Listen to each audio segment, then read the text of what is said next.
gabar daris ahaan jirnay oo sanka wax loo mariyay madax laga salaaxay kadibna neer doorsoontay kadib la afduubtay maalmo kadib dib loo xiray waxa suuragal ii noqotay maanta inaan la hadlo gabadhii dhacdadaas ay ku dhacday maalmo kadib oo miirka ka maqnaa waxay maanta ila wadaagtay xog badan oo sir ah. بسم الله الرحمن الرحيم. السلام عليكم ورحمة الله تعالى وبركاته. كلنتي وعنا وناكسن داود halkan naga daawanaysan waa channelka Wanaajiya TV oo warbixino aad u xiiso badan aynu ku soo qaadano. Warbixinta maanta aynu soo qaadanayna ayaa waxay tahay halka la geeyo gabdhaha lagu waayo magaalada Muqdisho iyo halka uu ku yaala markaasi markabka lagu qaado. Warbixin aad u xiiso badan ayaan idin soo gudbin doonaa.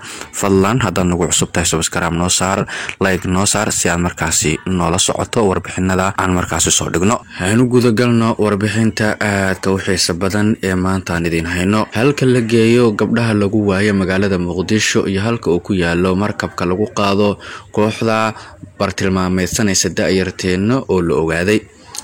maalin walba baraha bulshada waxaa lagu arkaa gabdho waaweyn oo la baafinayo taas oo qofna isweydiinin sababta loo weynayo gabdho 18 sano ka weyn. waxaa laga yaabaa qaarkiin inaysan weli rumaysanin laakiin waxaa lagu xaqiijinayaa fiidiyogan aan idin soo gudbin doono ayna dhacdooyinkani inay run tahay aad ku ogaan doonto. fadlan la wadaag saaxiibkaaga aan ogeyn warkan, adigana la wadaag qofta aan ogeyn warkan.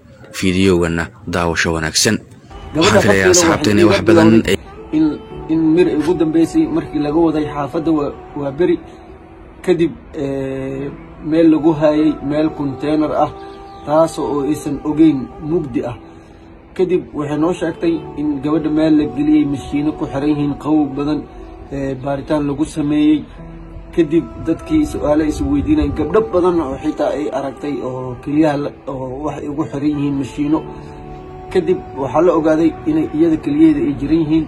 waxaa loo sheegay inay baxdo indhaha laga soo xiray waxaa la keenay meel mugdi ah xili haween ah kadib waxay ii sheegtay inay soo baxday kadib ay imaaday ex control. weli miis weydiisay qof ku dhashay magaaladii uu ku dhashay ku soo barbaaray wax ku soo bartay inuu ku dhex dhimo waa su'aashiisa weydiinta mudan. maalin walba waxaan baafinaa gabdho aad u waaweyn da ahaan haddana familkooda muddo kadib la helo ama qaarkooda xitaa dib dambe aan loo helin taasoo weli aan dhayalsanayno laakiin aanan rumaysnayn.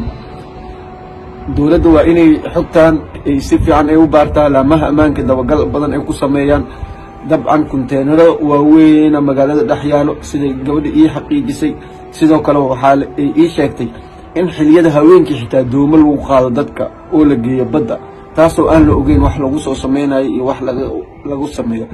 qaarkooda laga dhoofiyaa airportka taasoo aan war loo haynin aan beensanayno. walaal xogtan waa rasmi waana mid run ah la wadaagay xitaa aan ku dhaaran kara run ahaanshaheeda laakiin waxaan kaa codsanayaa weli mar kale kaa codsanayaa muuqaalkan inaad la wadaagtid walaasha ama walaalkaaga maqan si xogtan u helo. waxaa ku badbaadin kartaa walaashaada maanta hal second xogtan aad la wadaagtid. waad ku mahadsantahay daawasho. fadlan warbixintan si share garee si dad badan markaas ay u gaadho. halka nagala socotana waa channelka Wanaajiya TV. gudahan warbixinta intaas ayaan ku saafmeerayaa intaan ku kulmi doono warbixin noocan oo kale ah waxaan idinkaga tagaynaa sidaas iyo nabadgelyo.